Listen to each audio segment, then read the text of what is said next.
This is Earl Nightingale. The purpose of this recording is to tell you about and try to condense one of the most amazing books ever written, Think and Grow Rich by Napoleon Hill. Without question, this single book has had a greater influence on the lives, accomplishments, and fortunes of more individuals than any other work of its kind. All over the free world, there are literally thousands of successful men in all lines of work who are where they are today because they once picked up and bought a copy of Think and Grow Rich, and they'll be quick to tell you so. I first discovered this remarkable book in the fall of 1949. It was of enormous help to me. It helped me decide once and for all how I was to accomplish my goal. It unified my thinking and gave me a straight, clear road to the point I had decided to reach. One of my closest friends found the book several years ago and stayed home for 3 days reading and digesting its material, and he then went on to reach the top in his industry.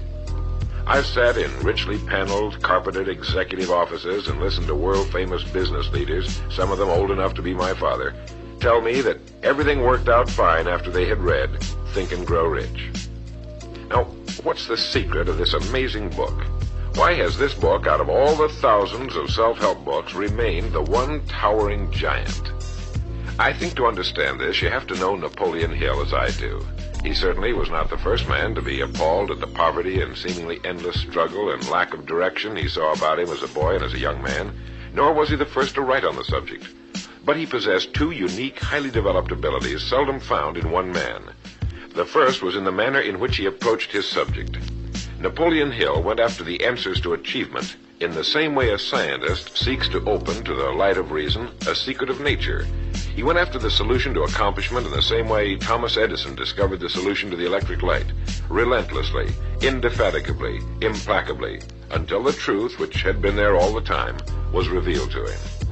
His second important ability was the knack or skill of writing about his findings in such a way that it was instantly understood intellectually, but what is perhaps even more important for this particular subject, understood emotionally as well.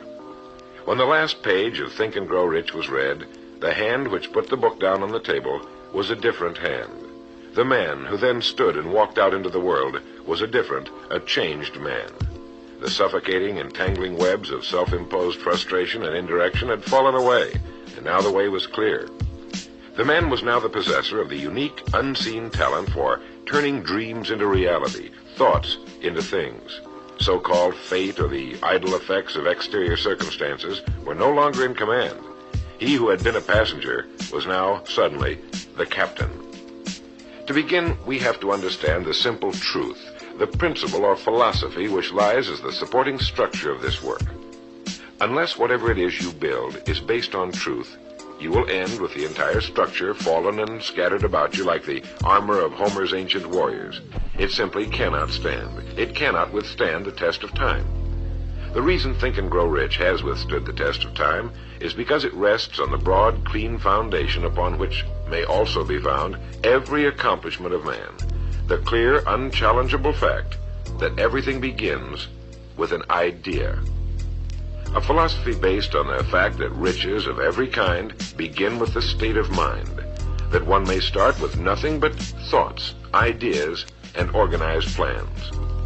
Thoughts are things, incredibly powerful things, when mixed with definiteness of purpose, persistence, and a burning desire for their translation into material objects or riches, riches being whatever it is you happen to want. Wise men have been saying this for centuries, and just recently Charles A. Cerami wrote, "The truth is that the human mind is as real an organism as any muscle in the body, but far greater in potential power. And, like muscle fiber, it can be strengthened to lead on to unimagined conquests." So this, then, is the truth on which Think and Grow Rich is based. If you know what you want, and if you want it strongly enough to muster the kind of persistence that simply cannot be stopped, you will most certainly achieve it. By controlling your mind, you can control your destiny here on Earth. With this as our foundation, let's talk about Napoleon Hill's famous 13 proven steps to riches as found in his book Think and Grow Rich, remembering, of course, that riches are whatever it is you happen to want. And right here, let me make two important points. The first is that whenever you listen to this record, have a notebook handy and make notes as we go along. The second is that this record was produced for your own personal use, to go with you on your own exciting journey. To play this record for a group will prove to be of only temporary help. Make sure you have your own personal copy to play again and again, particularly at those times when you may feel yourself getting off the track. And now, Napoleon Hill's famous 13 principles. You will notice that we have separated each principle by banding them on the record. In this way, you're given quick access to any particular principle to which you may wish to return for reference. The first principle, desire. Here is the starting point for all achievement, the first step toward riches. But it's right here that we so often run into a stumbling block. A person will say, I know what I desire, but can I get it? We'll get into this business of doubt later, but once and for all, let's clear up this point. This point of whether or not you can accomplish that which you desire with all your heart. I think it was best expressed by Emerson, who wrote, "There is nothing capricious in nature, and the implanting of a desire indicates that its gratification is in the constitution of the creature that feels it." In other words, you would not have the desire unless you were capable of its achievement. Each of us has a built-in governor, and our desires are modified by our abilities and leanings. Whatever it is that you desire with all your heart, understand once and for all that it can and should be yours. In Think and Grow Rich, Napoleon Hill cites example after example of why your burning desire is nothing more than an accurate picture of what you will one day become. So right here, firmly establish in your mind that which you desire more than anything else. For, as Helvetius put it, by annihilating the desires, you annihilate the mind. Every man without passions has within him no principle of action, nor motive to act. A good way to determine whether or not you really have a burning desire is to examine the way you go after it. If you go after that which you think you desire tentatively, timidly, in an attempt to play it safe, you don't have a burning desire at all. You can't get to second base if you keep one foot on first. But if you're willing to burn your bridges behind you and say once and for all, this is it, this is what I will do, and I will never retreat, I'll never go back, then you have the sort of desire that can only end in success. It takes that kind of resolve to be able to keep picking yourself up after the falls you're bound to take.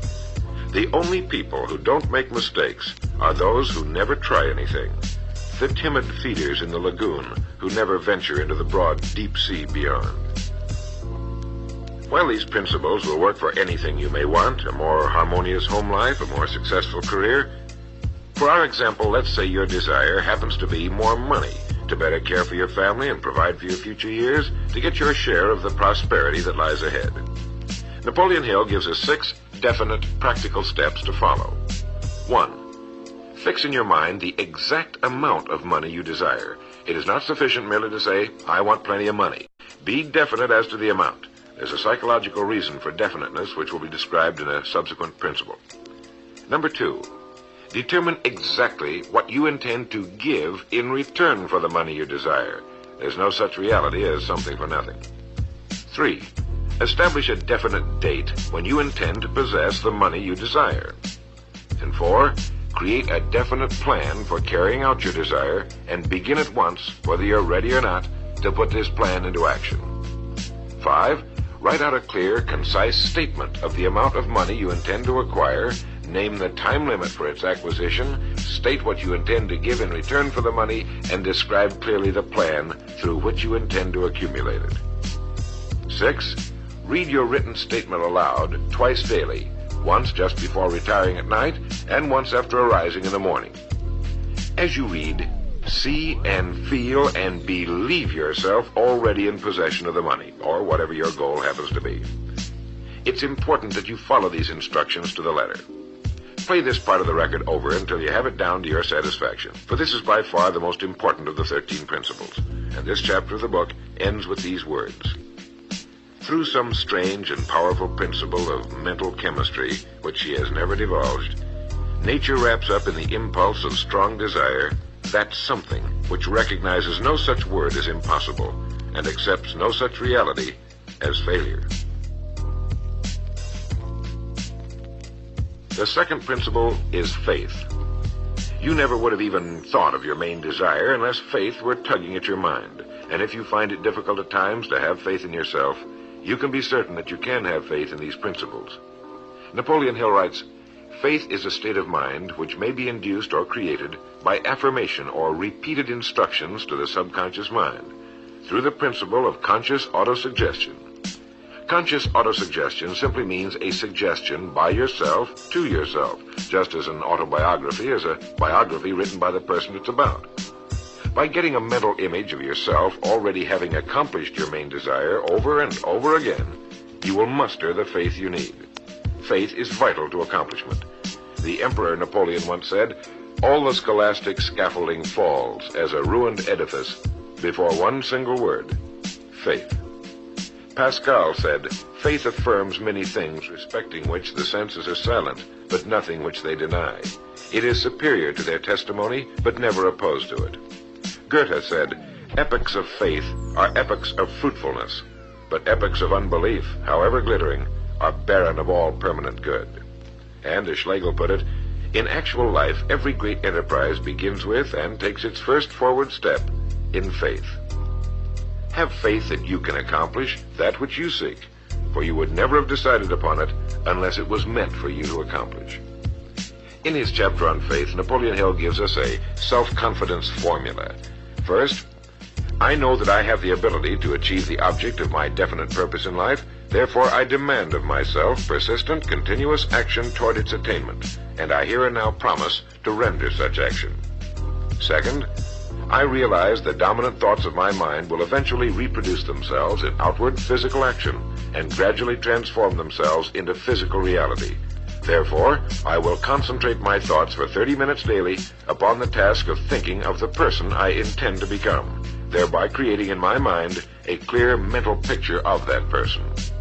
Third, I know through the principle of autosuggestion, any desire that I persistently hold in my mind will eventually seek expression through some practical means of attaining the object back of it. Therefore, I will devote 10 minutes daily to demanding of myself the development of self-confidence. Fourth, I have clearly written down a description of my definite chief aim in life, and I will never stop trying until I have developed sufficient self-confidence for its attainment. Fifth, I fully realize that no wealth or position can long endure unless built upon truth and justice.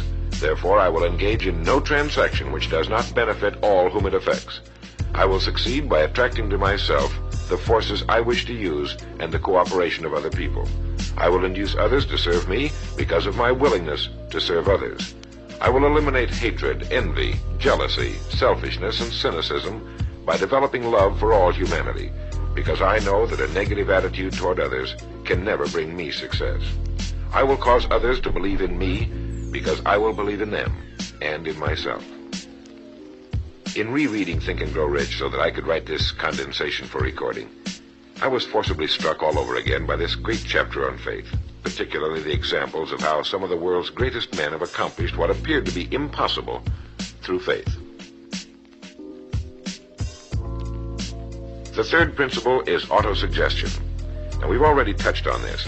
This chapter of the book tells us how, through repeated suggestion, the subconscious mind can be put to work for us. It is the faculty of being able to concentrate your mind on your burning desire until your subconscious mind accepts it as fact and begins to devise ways of bringing it about. Here is where hunches come from, sudden flashes of thought or inspiration, guidance.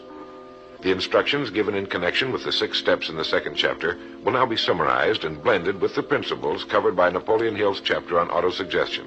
First, go into some quiet spot, perhaps in bed at night, close your eyes and repeat aloud, so you may hear your own words, the written statement of the amount of money you intend to accumulate, or a careful reaffirmation of whatever your goal happens to be, the time limit for its accumulation, and a description of the service or merchandise you intend to give in return for the money. As you carry out these instructions, see yourself already in possession of your goal. For example, suppose that you intend to accumulate $50,000 by the 1st of January, 5 years from now, that you intend to give personal services in return for the money in the capacity of a salesman. Your written statement of your purpose should be similar to the following. By the 1st day of January, 19, whatever it happens to be, I will have in my possession $50,000, which will come to me in various amounts from time to time during the interim. In return for this money, I will give the most efficient service of which I am capable, rendering the fullest possible quantity and the best possible quality of service in the capacity of salesman of, and here describe the product or service you intend to sell or whatever it is you do for a living. It goes on. I believe that I will have this money in my possession. My faith is so strong that I can now see this money before my eyes. I can touch it with my hands. It is now awaiting transfer to me at the time and in the proportion that I deliver the service I intend to render in return for it.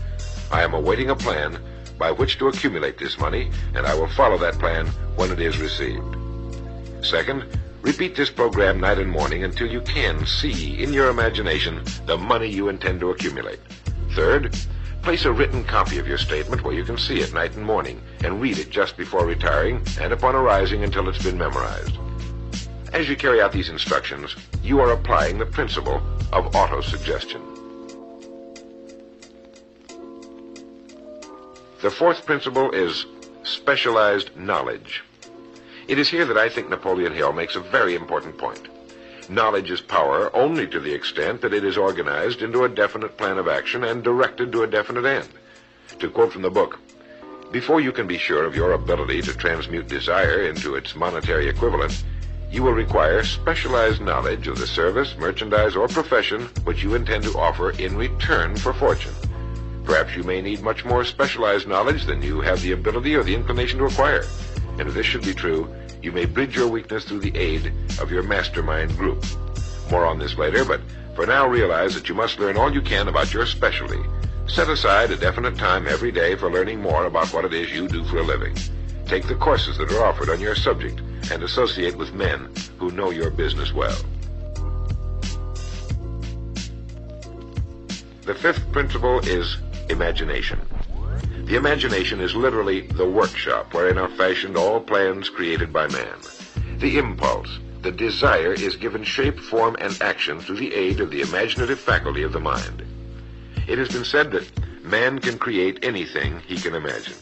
As Napoleon Hill says and teaches, whatever the mind of man can conceive and believe, it can achieve.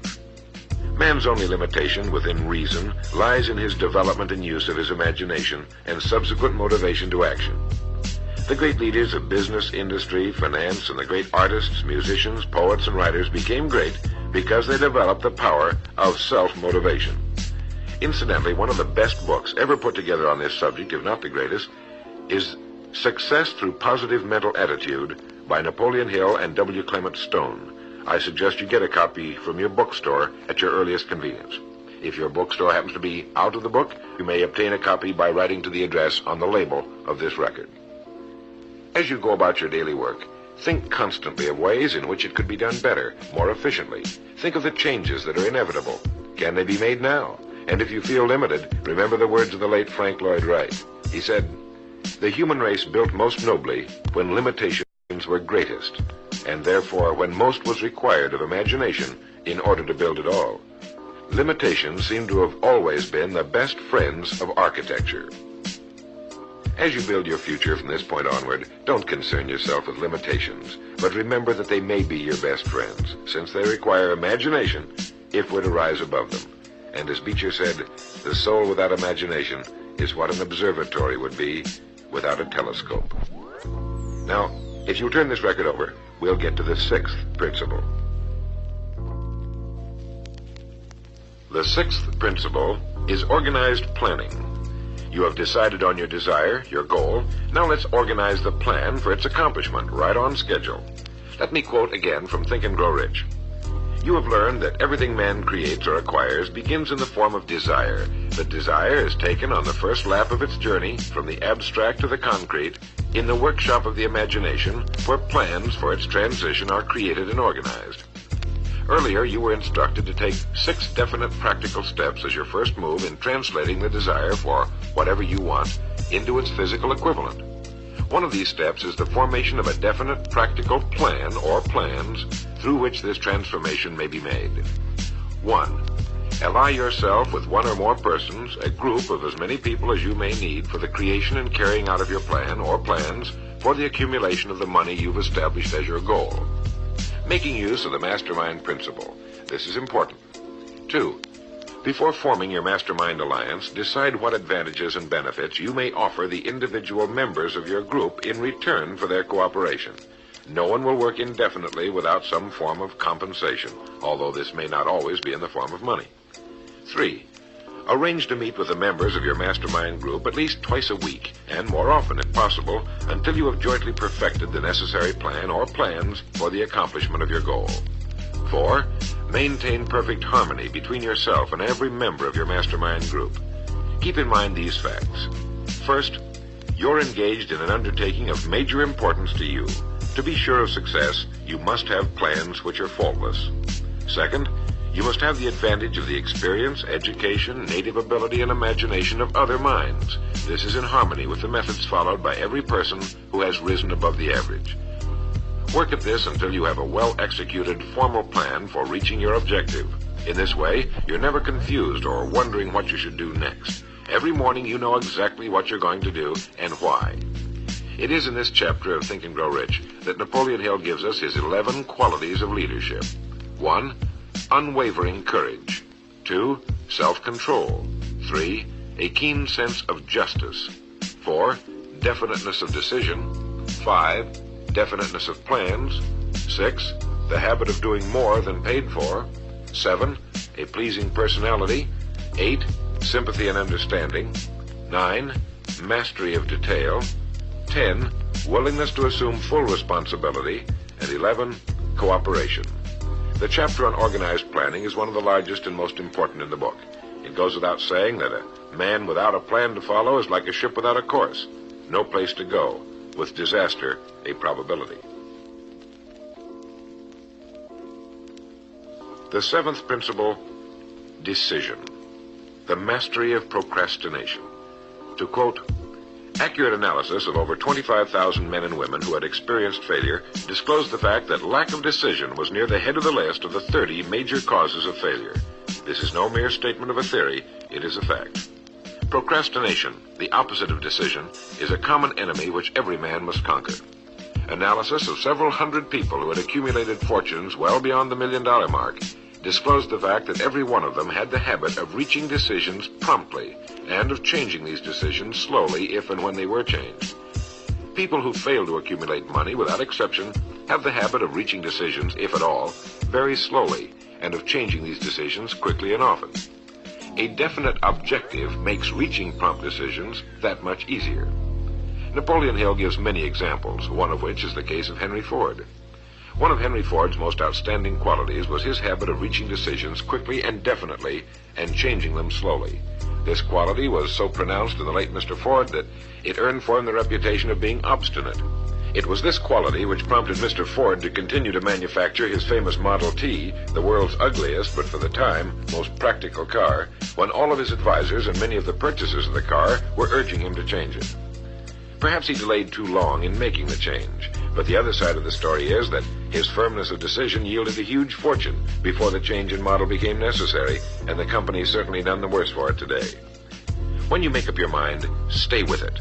The majority of people who fail to make the grade are generally easily influenced by the opinions of others, easily swayed.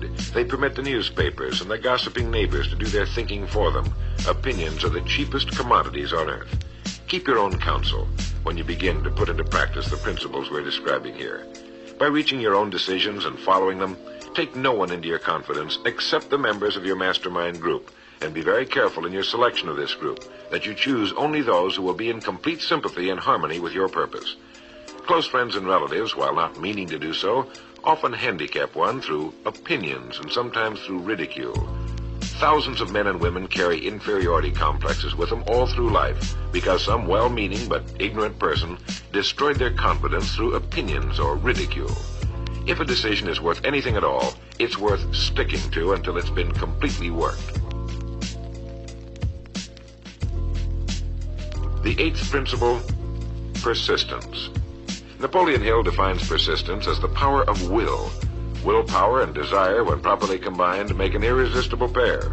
Persistence to an individual is what carbon is to steel. In uncounted thousands of cases, persistence has stood as the difference between success and failure. It is this quality more than any other that keeps the majority from great accomplishment. They'll try a thing, but as soon as the going gets tough, they fold. Experience with thousands of people has proved that lack of persistence is a weakness common to the majority of men. It is a weakness which may be overcome by effort. If you're to accomplish the desire you've set for yourself, you must form the habit of persistence. Things will get dark. It will seem as though there's no longer any reason to continue. Everything in you will tell you to give up, to quit trying. And it's right here that the men are separated from the boys. It's right here that if you'll go that extra mile and keep going, that the skies will clear, and you'll begin to see the first signs of the abundance that is to be yours because you had the courage to persist. With persistence will come success. Persistence is a state of mind. Therefore, it can be cultivated. Like all states of mind, persistence is based upon definite causes, among them these. 1, definiteness of purpose, knowing what you want. 2, desire. 3, self-reliance. 4, definiteness of plans. 5, accurate knowledge, knowing that your plan is sound. 6, cooperation. Sympathy, understanding, and harmonious cooperation with others tend to develop persistence. 7, willpower. 8, habit. Persistence is the direct result of habit. The 9th principle, power of the mastermind. It is in this section that Napoleon Hill describes the importance of forming a group of individuals sympathetic to your desire. They may be individuals with similar plans. A mastermind group can be made up of 2 or more individuals. No 2 minds ever come together without thereby creating a third invisible, intangible force, which may be likened to a third mind. You may have noticed many times that by discussing something with another individual, you suddenly get good ideas as a result of this association. Ideas you would not have gotten without this association. The same thing happens to the other person. A lot of good ideas have been born in individual minds as a result of having met in committee. Associating with your mastermind group is not meant as a means of letting others do your thinking for you. Far from it. It is to stimulate your own thinking through the association with other minds. No one knows everything. The more sympathetic minds you get together, and by sympathetic I mean working for a common purpose, the more related information is going to be available, and great ideas are a combination of related information. So pick the member or members of your mastermind group with care. Make sure they're people you respect and who are hard-working and conscientious. You'll have a lot of fun, and you'll all reach your goals just that much sooner. The 10th principle could be called enthusiasm. That is, the enthusiasm that comes from the channeling of all bodily drives into positive, worthwhile outlets. It is in this chapter that Napoleon Hill describes the importance of the woman, the one and only woman, in the achievement of a worthwhile goal. It seemed quite significant to Mr. Hill that practically every great leader was a man whose achievements were largely inspired by a woman. When things get tough, and you can count on it, they will, you may be deserted by what you thought were friends. But if you've got a good woman, you'll never be alone. She'll be willing to start over again if necessary, and she'll give you the new enthusiasm that comes through her faith in you. Having someone to love is having someone to share your success and accomplishments, to give you the praise that all of us need from time to time. A man can become successful without a wife and family, but all the real joy is taken out of it.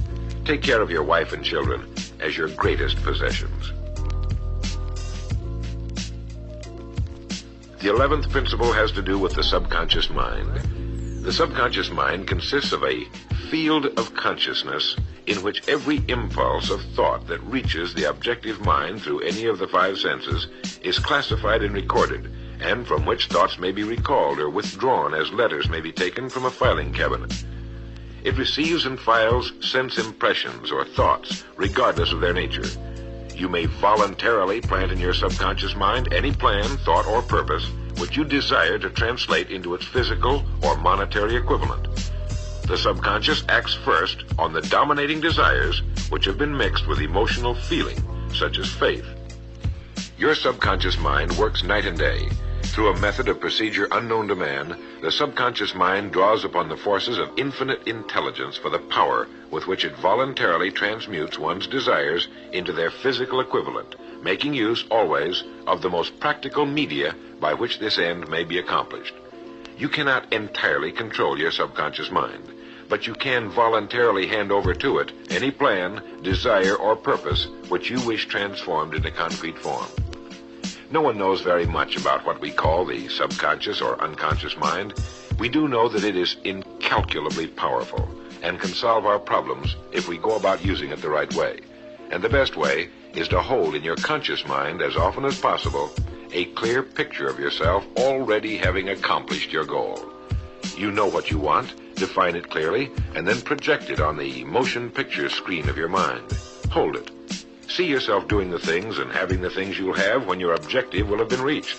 Do this as often as possible as you go about your daily work, and particularly at night, just before you go to sleep, and the first thing upon arising. As you do this, your subconscious will begin to lead you in the most logical ways toward your objective. Don't fight it. Follow your sudden hunches, the ideas that come into your mind, knowing that it's your subconscious trying to get through to your conscious mind.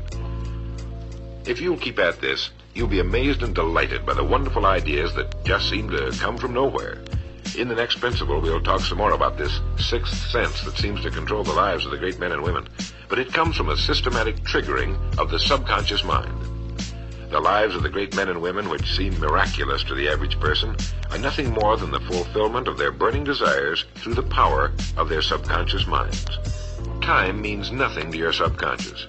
A man could work steadily at his job for 40 years and not accomplish as much as is possible in 3 or 4 years through the proper working of this principle. Your subconscious mind cannot remain idle. If you fail to plant desires in your subconscious mind, it will feed upon the thoughts which reach it as a result of your neglect. Remember that you're living daily in the midst of all manner of thought impulses which are reaching your subconscious mind without your knowledge. Some of these impulses are negative, some are positive.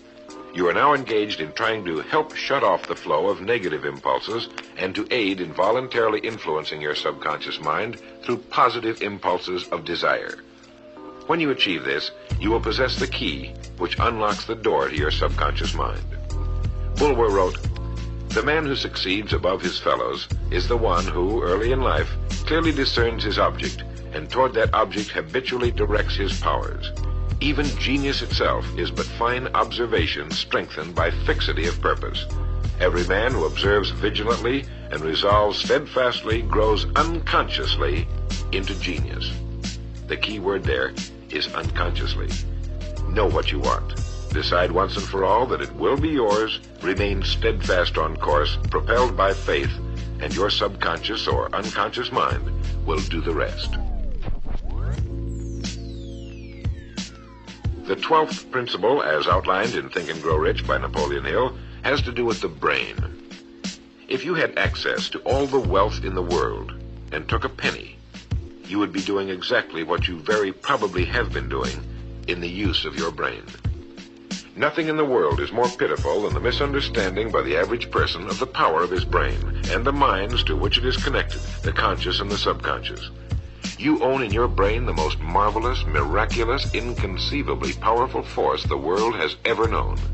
Take, for example, the fact that the number of lines which connect the brain cells with one another equal the figure 1 followed by 15 million ciphers.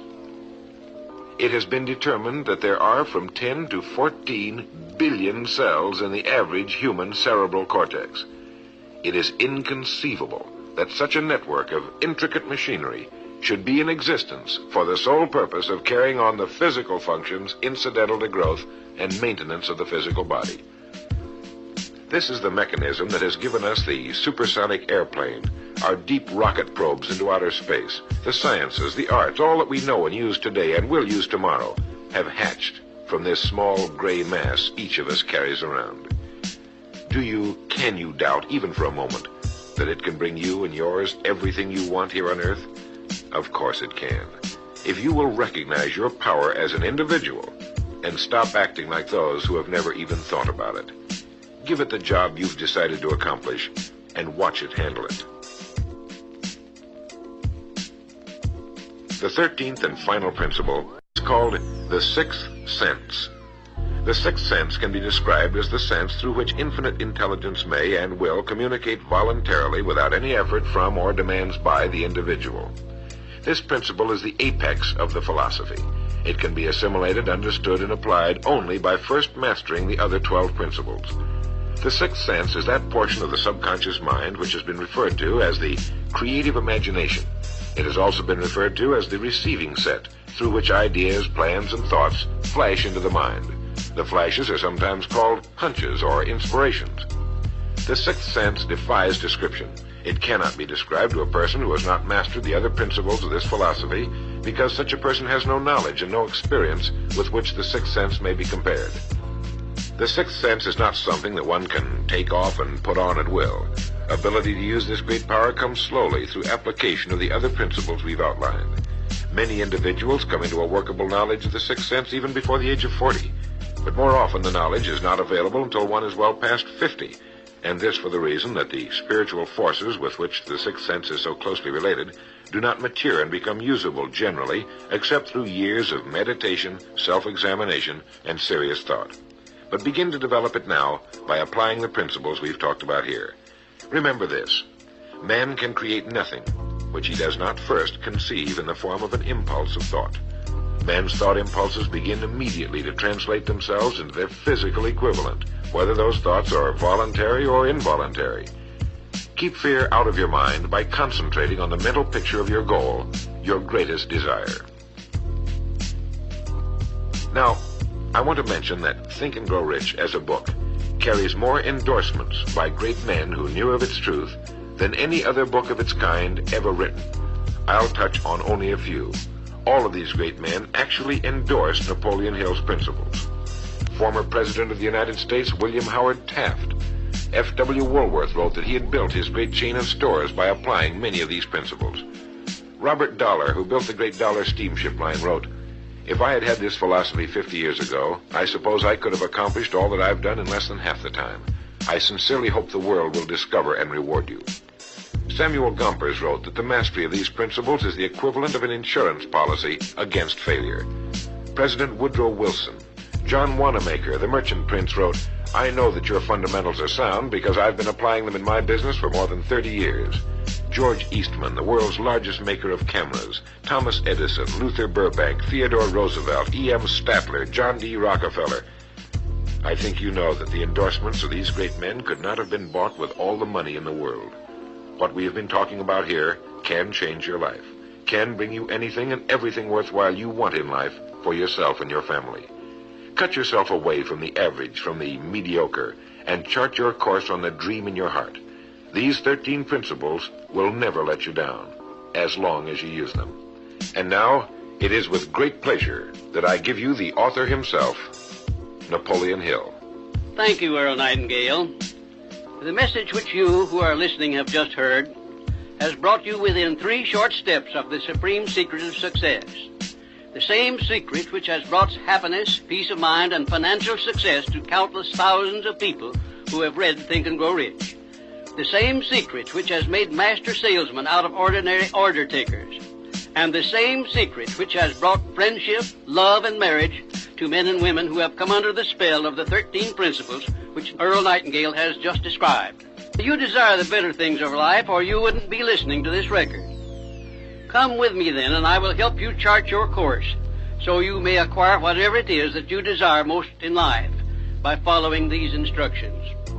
1. Condition your own subconscious mind to work for you while you sleep as well as when you are awake. You can do this by playing this record to yourself every night just before you retire. Then, before you go to sleep, after hearing the record, write out a clear statement of what you wish to accomplish the following day, and request your subconscious mind to work during the night and provide you with the plan you will need to achieve your purpose. 2. Form a personal mastermind group of 2 or more people who are closely associated with you. They can be members of your family, your business, or your professional associates, or people who work where you are employed. And play this record in their presence at least once a week. After you have done this, engage in a friendly roundtable discussion of the 13 success principles, and request each person in the group to participate and to look for inspirational ideas which may help him or her to become more successful. 3. Beginning now, follow the habit of rendering more service and better service than that which is expected of you, and do it in a pleasing, positive mental attitude. This will make friends for you. It will increase the value of your services, and it will attract opportunities by which you may get from life whatever it is that you most desire. Follow these instructions to the letter, and you will surely see the day when you can express a prayer of gratitude for having had the privilege of hearing and acting on the message which Earl Nightingale has given you through this record.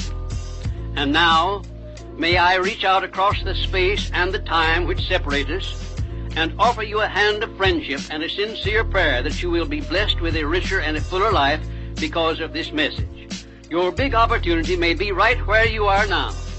Follow these instructions faithfully, and it will reveal itself to you. This is Napoleon Hill saying, don't search for opportunity in the distance, but recognize it and embrace it right where you are.